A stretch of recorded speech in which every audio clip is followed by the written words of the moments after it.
오늘 아마 우리 이에 출범한 이후에 뭐 첫 번째 전체회의 연차인데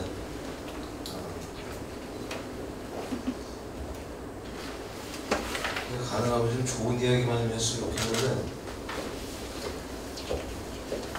이게 나는 앞으로 뭐 직원들도 있고 의원님들도 있지만 무엇이 우선이고 무엇이 그 다음인지에 대해서 좀 우리 다 같이 이 자리에 참석하신 의원님들께는 제가 드릴 말씀이 아니지만 참석하시지 않은 의원님들한테는 반드시 제가 한번 이분에 대해서 한번 짚고 좀 넘어갈 생각입니다. 여기에 오신 의원님들하고 바쁘지 않으신 의원님들 있습니다. 다 바빠요. 저도 사실 의장으로서 저도 공식적으로 제가 꼭 참석해야 될 일정 제가 다 취소하고 저도 여기 왔습니다. 이번에 뭐 하여튼 첫 번째 연찬회를 이렇게 하면서 그 의회 사무처 직원들이 굉장히 혼란스러워. 참석을 한다고 했다가 안 온다고 했다가 계속 그런 것 때문에 하루 종일 혼란스러웠어요. 아마 여러분들 제 표정을 보면 제가 많이 편치 않구나 저 사람이 이런 걸 좀 느끼실 텐데 굉장히 많이 불편했어요.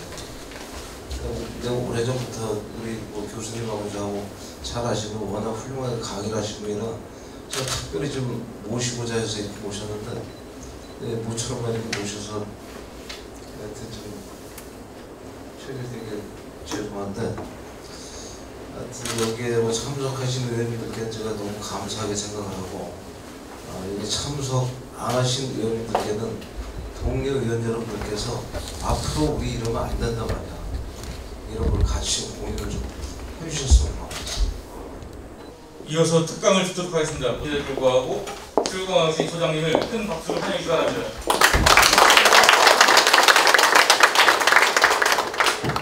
드리겠습니다. 그것도 모르고 들어온 이 행정감시라는 이 분야에서 여러분이 회기를 맞으면서 풀어나가야 할 문제들이 있거든요. 그래서 의원님들이 봉착하는 문제가 몇 가지가 있습니다. 첫 번째는 차근차근 공부를 해야 되는데 차근차근 할 시간이 없는 거예요. 그래서 당장 정례회를 맞아서 결산 승인을 해줘야 되고 행감을 해야 되고 예산안 심의를 해야 되고 이런 것들을 해야 된다는 것과 시간이 절대적으로 부족하다는 것, 이런 것 때문에 굉장히 갈등이 심하실 텐데 오늘 제 강의의 방향은 이 본질을 1시간 10분에 녹여서 여러분이 충돌을 해야 되는 그 현실, 결산이 예산으로 연결되는 거고 행감을 해야 되고, 맞나요? 행감 이때 하시죠? 예, 결산 승인을 해주셨어요? 그럼 벌써 해주셨어요? 분명히 엉터리로 해주셨을 겁니다. 예, 제가 잘 알아요. 그래서 결산이 또 예산으로 이렇게 연결이 되는 건데 그것들을 좀 꼭꼭 집으면서 꼭 알아야 될 얘기만 일단 오늘은 맛보기만 할 수밖에 없어요. 네, 그것을 하나를 하더라도 이해를 해야 됩니다, 여러분.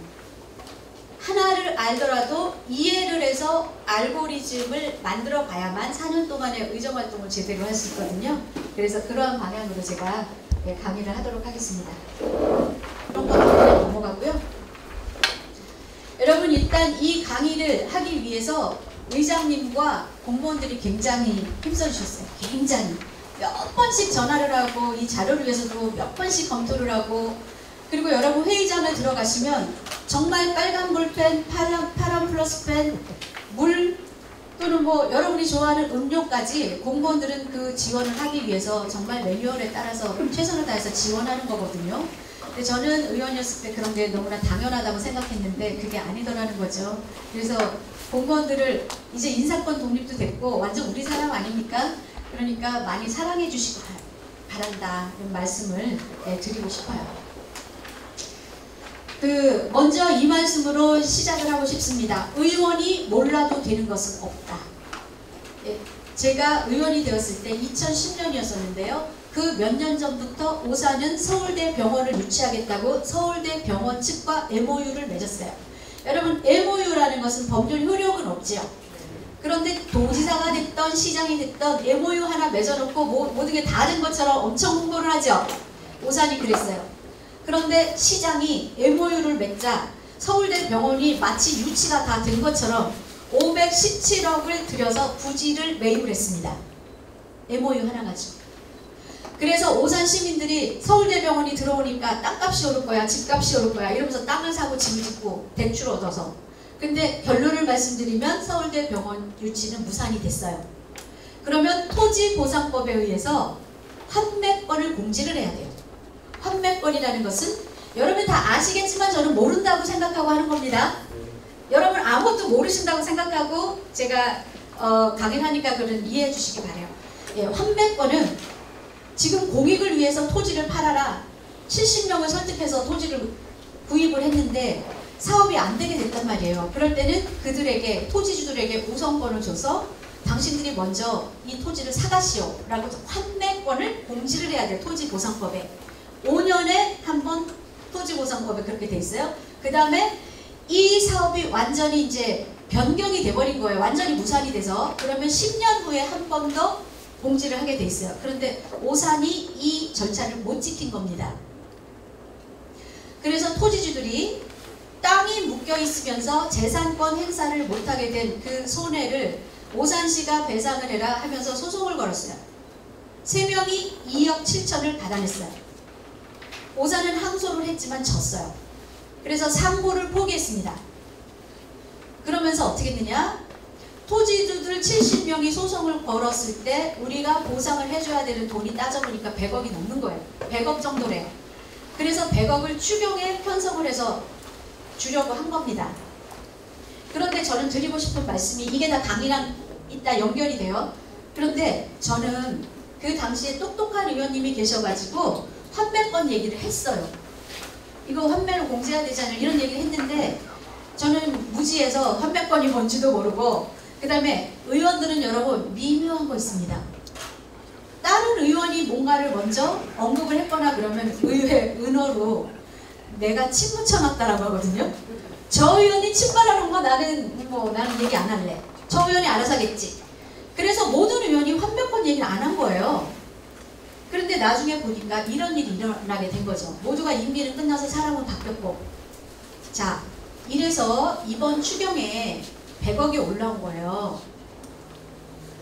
그러고 나서 이제 또 얘기를 할게요. 공무원이에요. 그래서 여러분이 다치고 뭐 상해를 입거나 그러면요. 우리 의회에서 보험금이 나와요.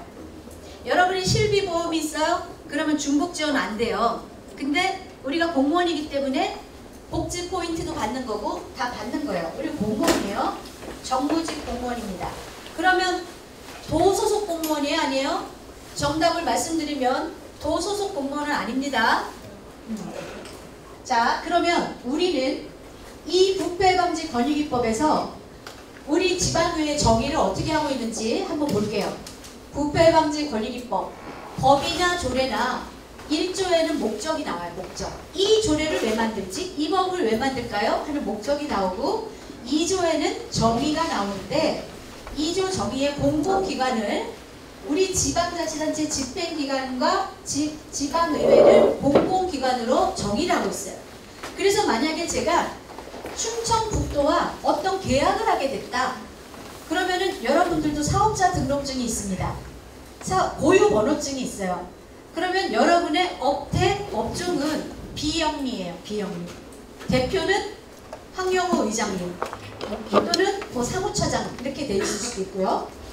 자, 그러면 우리 의원님들이 절대 모르면 안 되는 법 청탁금지법. 청탁금지법에 이렇게 키워드를 찾아봤어요. 부패를 척결할 청탁을 거절해야 된다. 범죄를 예방하자. 전 국민이 대상이다. 이런 거 안 지키면 형사처벌을 받는다. 근데 이 말은 무슨 말이냐면 여러분 전 국민이 대상이라는 것은 우리 위원회가 우리 충청북도의 위원회가 수백 개 되죠. 위원회가 수백 개 됩니다. 거기에 의원님들이 다 들어가 있죠. 왜 들어가 있어요? 주민의 대표이기 때문에 들어가 있는 거예요. 그런데 충청북도에 똑똑한 개인이 위원으로 들어올 수도 있죠. 그러면 그 개인은 그냥 개인이란 말이에요. 그런데 공무를 수행하죠. 그래서 그것을 행정용어로 공무수행사인이라고 해요. 공무수행 사인이 잘못하면 형사처벌 받아요. 그래서 전 국민이 대상이에요. 굉장히 무서운 법이에요. 그리고 공무원 헌장이 있는데요. 공무원 헌장에 이런 거, 향응 금품 받지 마라, 품위를 유지해라, 알선 청탁 받지 마라, 이런 것을 전부 어기면 징계 처분을 받는다. 공무원이 제일 싫어하는 게 징계예요, 여러분. 징계. 그러니까 전 부탁드리고 싶습니다. 공무원은 왜 창조적이지 않을까요? 공무원이 창조적이지 않다는 것에 반대하시는 분 계세요, 혹시? 제 경험인데요. 공무원은 창조적이지 않아요. 근데 그 이유가 공무원들은 전부 시험 보고 들어온 엘리트예요, 처음엔. 근데 딱 들어오면 제가 볼 때는 잘했을 때 포상하고 칭찬해 주는 것보다 조금 잘못했을 때 징계하는 게 훨씬 많은 것 같아요. 그리고 항상 야단을 맞아야 되는 입장에서요. 행각을 할 때나 예산할 때나 우리 의원님들은 지적하려고 하잖아요. 그래서 저는 이거 부탁드리고 싶어요.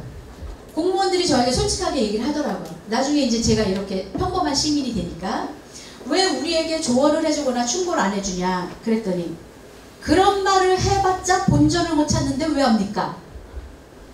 본전 못 찾는 거예요. 새로운 일을 벌려놨다가 잘못되면 징계받아.